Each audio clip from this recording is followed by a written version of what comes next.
The COVID pandemic has caused so much loss, not just in terms of job losses or illnesses, but more significantly, emotional loss due to people dying. The death of a loved one is one of the most difficult emotional experiences that we can have in life. The pain and grief can seem totally overwhelming. Being bereaved can be an extremely lonely time. Talking with friends and family can be one of the most helpful ways to cope after someone close to us dies. One of the particular challenges of loss during the COVID-19 pandemic is that the bereaving individuals have to stay away from friends and family. In this film, we seek to hear from some of those bereaving individuals about their experience of the loss of a loved one, how they are coping, and what they feel about anti-COVID vaccines not being available to their loved ones before they succumb to this infection.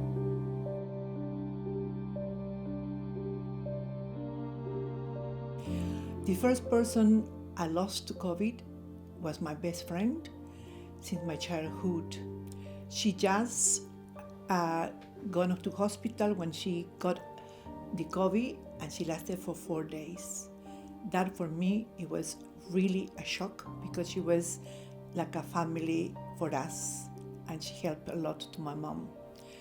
Another person who I lost dearly, and really he was part of our family bubble, it was my brother-in-law.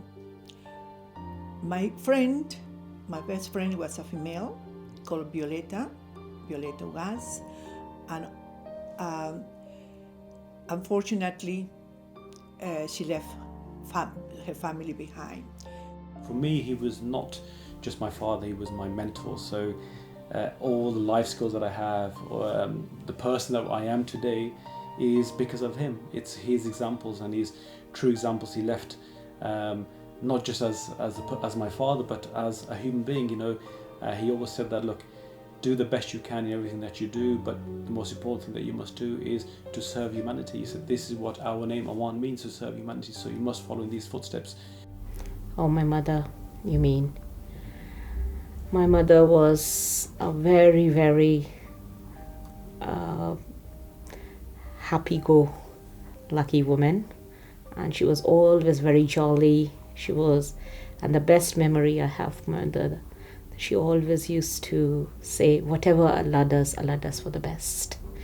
And she had belief in her Lord, and she had always a smile on her face,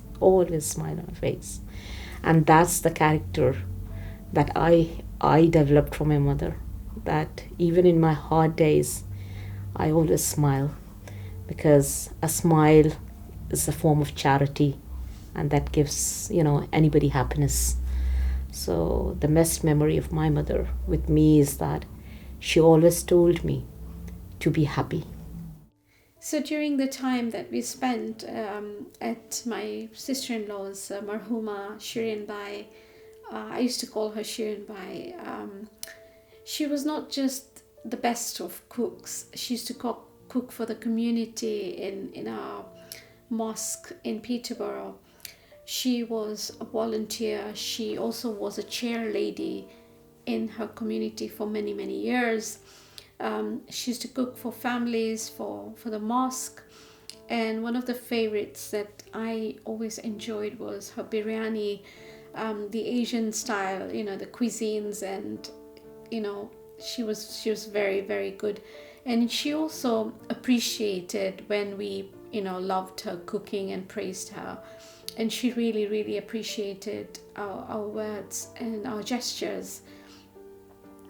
She was very passionate about family values, and she gave a lot of attention to each one of us when we were in her presence. Experts say that by having the vaccine, fewer people will get COVID-19. Some people may still get COVID-19 despite the vaccine, but they will be far less likely to go to hospital or to die. So we do trust in God alone, not in any vaccine, but we have to take all precautions and do our bit by taking the vaccine first.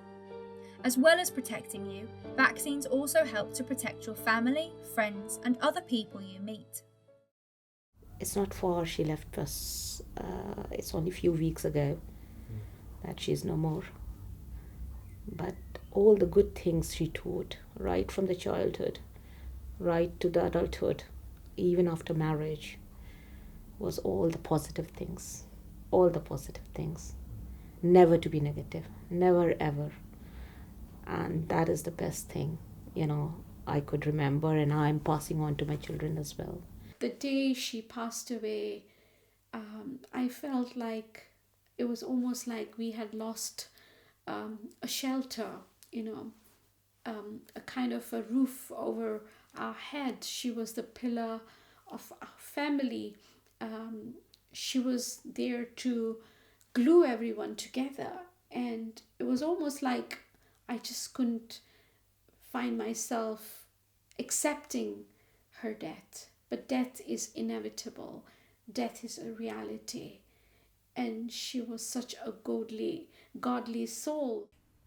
I was in London when I received the news, and to be honest, I just screamed at the restaurant because the sadness it was that none of his children, no my sister, was able to join him at his last moment because he was in Peru and his family was in Miami. That was sad. And to this moment, I think still the pain doesn't go because I feel sad for my sister, my nephew, and me, my cousins, and for all the family. We love him so much because he did so much for my mom, and we are very grateful for him. He's in my prayers every night. I remember we were working here on one Friday evening, and he said, "Look, I don't feel very well," and so he left home and he phoned me up in the evening. He said, "Look, I've actually got fever now." He had a bit of a cough, and then that developed into fever. And he said, "Look, I don't want anybody to come and see me. I'm going to self-isolate myself in the house." So naturally we were very upset, but he knew what he had to do, and he was in the house, just him and my mother, and he was isolated into a room. And gradually he was just getting worse and worse. We as family, you see, he was very health conscious. He used to exercise, eat his berries, all his fruits and everything. So we knew no matter what, he'll be fine. Our father, he'll be fine. He was Iron Man. Everybody that knew him knew he was mentally very positive. He was physically very, very fit.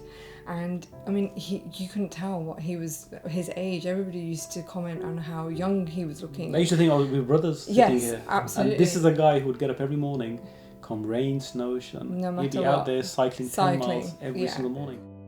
In light of the ongoing rollout of the vaccine, it is imperative that communities have access to correct public health information, resources and guidance.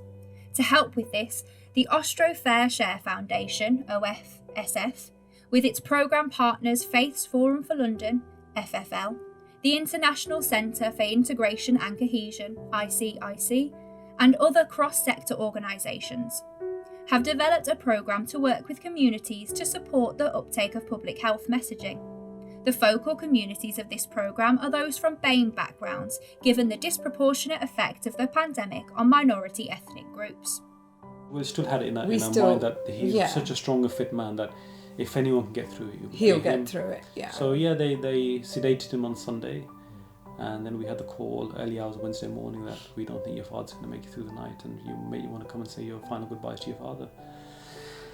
And that was tough. I was the next of kin, so I was invited onto the COVID ward and donned into all the gear that they'd provided with, and I sat with my father for 3 hours, and I wasn't really saying my final goodbye to him because I still had it in me that these people don't know how strong my dad actually is, and he will get through this. But it was sad, leaving the COVID ward that evening, and then the following morning getting a call that they needed my permission to turn the machines off, which at point my mom wasn't aware of any of this because she was suffering COVID symptoms herself.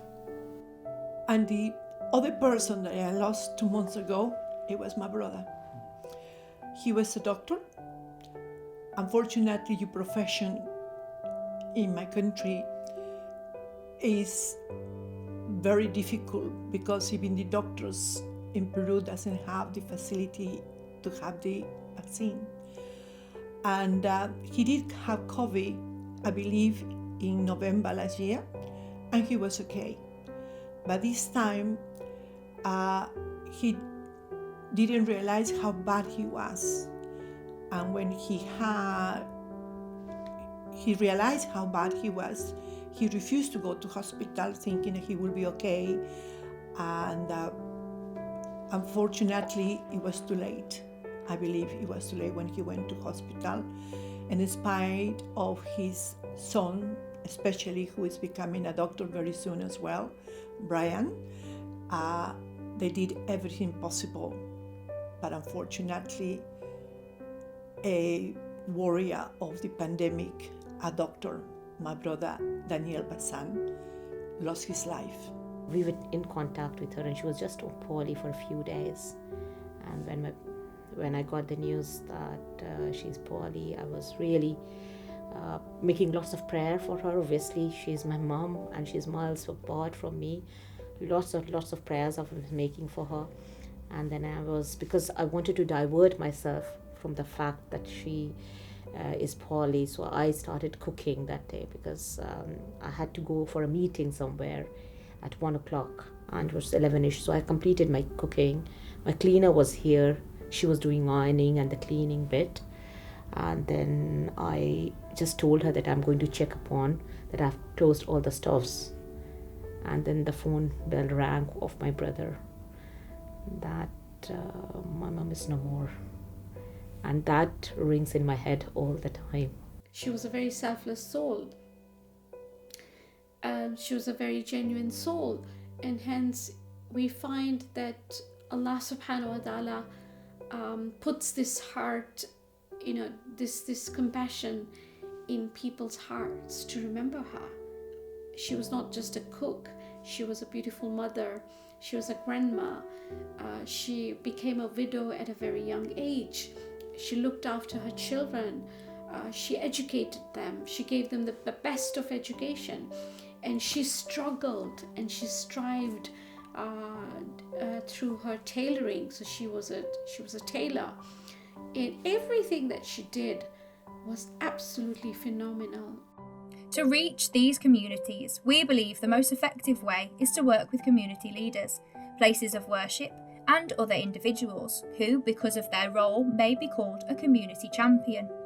As committed individuals, community champions are also well positioned to push back against disinformation and conspiracy theories, and to make policymakers aware of the wider emerging concerns in their community. Back in our lives. If this is the way forward, get it done. And I would tell people and I would campaign to my community that, look, you must get the vaccination thing done. It's very, very important, not just for yourself, but for the community and for your family. Obviously, and I would request everyone who is listening to me that they should go for this vaccine. It is one step towards eradicating this disease. The message that I would like for my brothers and sisters out there is to keep yourselves safe and protected. It's important that we have the vaccine. It's important that we follow the rules and the guidelines. It's extremely important for us to give safety to others and wear a mask and just follow what is required. And I think that is where humanity can come together. First of all, look after your life first. Don't put it in risk. And secondly, don't be selfish. Think about your family. Think about your bubble. Think about your friends, your community, the human beings that they are suffering and they can do nothing about it. So I particularly think that you have to have your vaccine as soon as possible, no matter who you are, no matter what religion you are, what color you are, what gender you are, what age you are. Please, please have your vaccine. Good for you, good for the future, good for the world.